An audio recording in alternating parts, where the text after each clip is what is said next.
Que la paix, la grâce et la miséricorde de Dieu soient sur vous au nom de Jésus-Christ. Exhortation de 5 à 10 minutes. Prenons sans plus tarder les Saintes Écritures. Je prends le livre de la Genèse au chapitre 37. Je commence la lecture au 3e verset où il est écrit « Israël aimait Joseph plus que tous ses autres fils parce qu'il l'avait eu dans sa vieillesse. Il lui fit une tunique de plusieurs couleurs. Ses frères virent que leur père l'aimait plus que et tous, ils le prirent en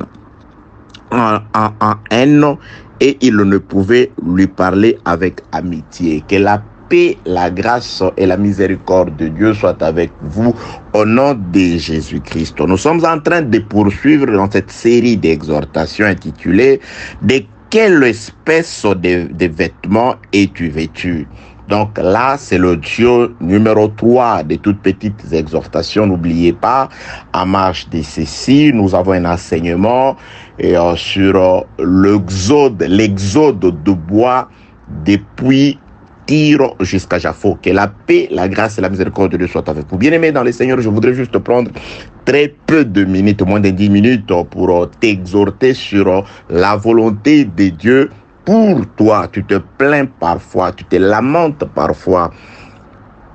Et il se passe très souvent que dans nos lamentations, nous oublions aussi notre part de responsabilité dans beaucoup de choses qui nous arrivent. C'est pourquoi Dieu m'a mis à cœur et à l'esprit de pouvoir nous interpeller, à moi y compris, et te rappeler que tu dois d'abord te regarder toi-même par rapport à comment tu es, comment tu vis, avant de pouvoir accuser les autres ou te plaindre devant les seigneurs. Que la paix, la grâce, la miséricorde, l'amour, l'assistance, la protection et la lumière du Saint-Esprit soient votre partage dans le nom glorieux, magnifique et puissant de notre Seigneur Jésus-Christ.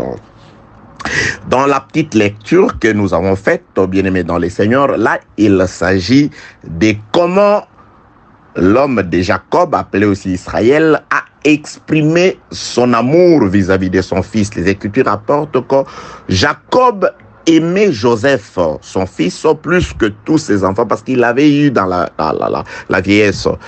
Tellement qu'il aimait, quand il a aimé, Jacob n'a pas seulement, comme certaines personnes, aimé en parole, mais il a prouvé son amour. La Bible déclare, pour concrétiser, visibiliser son amour sur son fils Joseph. Qu'est-ce que Israël ou Jacob a fait?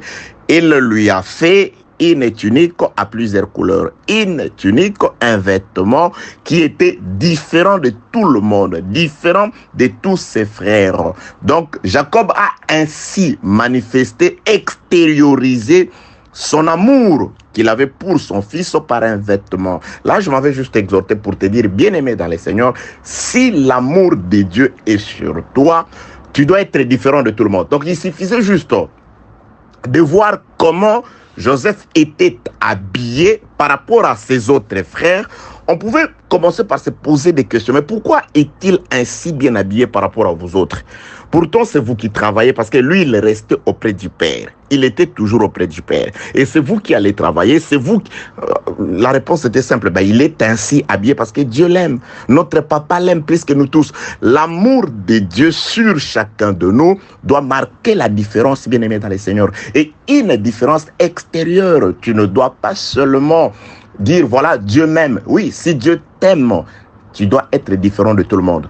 Dans tes vêtements, c'est-à-dire dans la vie extérieure, dans ta manière de vivre, dans ta manière de parler, dans ta manière d'agir. La différence, nous devons d'abord la manifester là où nous sommes par rapport à notre vie, à notre comportement. Vous voyez, Joseph ne pouvait pas crier haut son amour, l'amour du Père sur lui. Il pouvait le dire, mais cela était prouvé par son vêtement qui était différent de tout le monde. Donc, si Dieu t'aime, si l'amour de Dieu est sur toi, Dieu va marquer la différence. C'est-à-dire, Dieu va faire que tu aies une vie différente. Dieu va faire que tu aies un comportement différent. Dieu va faire que tu sois différent de tout le monde. Que tu sois le modèle là où tu es, afin que s'accomplissent les paroles de notre Seigneur Jésus-Christ qui déclare que nous sommes la lumière du monde. Nous sommes les sels de la terre. C'est nous qui donnons le goût au monde. C'est nous qui indiquons le chemin au monde.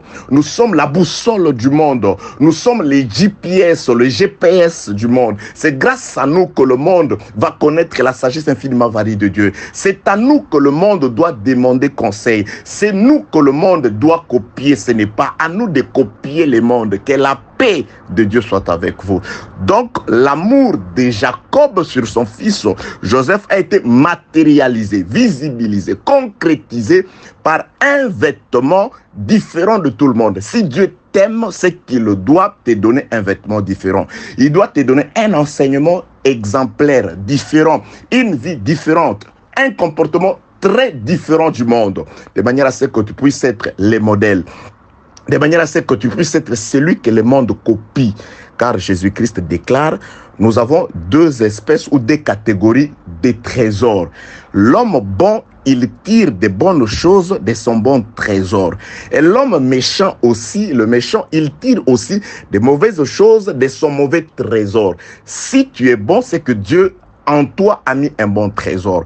Tu ne pourras jamais dire, je suis devenu méchant parce que tel et tel événement m'est arrivé. Parce que à cause du monde, tu ne diras jamais que l'homme n'est bon, le monde le rend mauvais. Injuste, il reste juste.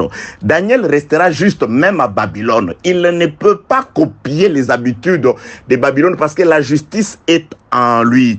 Que la paix, la grâce et la miséricorde de Dieu soient avec vous au nom de Jésus-Christ. Notre vêtement demeurera toujours différent de tout le monde parce que c'est l'expression de l'amour de Dieu. Notre comportement ne pourra pas être influencé par les circonstances du monde. Un juste ne change pas parce qu'il a subi des injustices du monde, parce qu'il a été victime de la méchanceté, il devient méchant. Non, c'est des méchants qui doivent nous copier. On ne doit pas copier les méchants. On ne doit pas justifier la méchanceté par le fait qu'on a été, je ne sais pas, victime de la part de méchants. C'est pourquoi on est devenu méchant. Non. Nous naissons justes, nous grandissons justes et nous mourons justes. Ce sont des méchants qui peuvent faire comme s'ils sont justes. Au moment opportun, ils vont rejoindre leur vrai monde. Notre monde est un monde de justice, un monde de paix, un monde de grâce, un monde de miséricorde. On restera des hommes de paix, des hommes de grâce et des hommes de miséricorde. Advienne que pourra, quel que soit ce que nous rencontrons sur les chemins, les habitudes et les circonstances ne nous transformeront jamais, mais Dieu nous a donné la capacité de pouvoir transformer le monde. Dieu nous a donné la capacité de pouvoir éclairer le monde. Dieu nous a donné la capacité de pouvoir illuminer le monde. Que la paix, la grâce, la miséricorde, l'amour, l'assistance de Dieu soit avec vous. Je voudrais, bien aimé dans le Seigneur, t'exhorter aujourd'hui de pouvoir conserver un vêtement différent de tout le monde. De quelle espèce de vêtement es-tu vêtu? C'est un vêtement comme tout le monde. Quelle est la vie que tu mènes? Toi qui te dis serviteur de Dieu. Toi qui te dis enfant de Dieu. Toi qui te dis servante du Seigneur. Serviteur du Seigneur. C'est quoi? Qu'est-ce qu'on peut dire de toi là où tu vis? Qu'est-ce que les gens qui vivent avec toi peuvent témoigner? Tu n'es frère, tu n'es pasteur, enfant, fille de Dieu que quand tu es à l'église. Que peuvent dire tes voisins et tes voisines? Que peuvent dire tes collègues de classe, je ne sais pas, de travail, de là où tu es, de là où tu fréquentes, de là où tu fais tout ce que tu fais? Les gens peuvent-ils manifester comme Joseph que tu as un vêtement différent? Les gens peuvent-ils, je ne sais pas, te haïr à cause de l'amour du Père qui est sur toi? Que la paix, la grâce et la miséricorde de Dieu soient avec vous. Bien-aimé, je finirai par te donner un exemple. Avant la mort et la résurrection de Lazare, il était comme tout le monde. Mais les Écritures rapportent, lorsque Lazare était mort et que Jésus-Christ avait ressuscité, les gens allaient non seulement chercher Jésus, mais ils voulaient aussi voir Lazare que Jésus-Christ avait ressuscité. Parce que Lazare était mort et il était ressuscité, les gens cherchaient à le voir. Et plusieurs personnes qui voyaient Lazare croyaient en Dieu.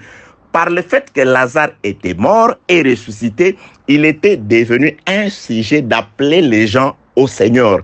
Donc il suffisait pas de voir seulement Jésus, mais Lazare était devenu la preuve de la mort et de la résurrection.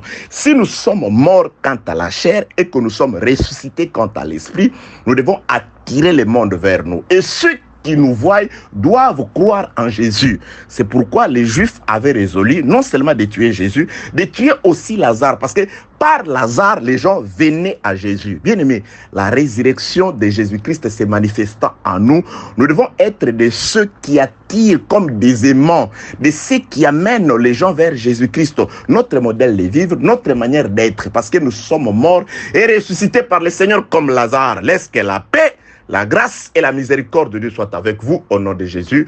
Gardez vos vêtements, des vêtements comme Joseph qui soient différents, qui manifestent la différence. Il ne suffit pas de crier que Dieu t'aime, que tu as la parole, que tu es un enfant de Dieu, mais laisse que les gens voient par tes vêtements que Dieu t'aime, que l'amour de Dieu sur toi, paix, grâce, miséricorde, amour, assistance, protection de Dieu sur vous au nom de Jésus. Que tout ce qui te tracasse puisse te quitter au nom de Jésus. Que la maladie qui te tracasse puisse te quitter, sortir de toi au nom de Jésus. Que la paix de Dieu remplisse ta vie au nom de Jésus-Christ. Amen.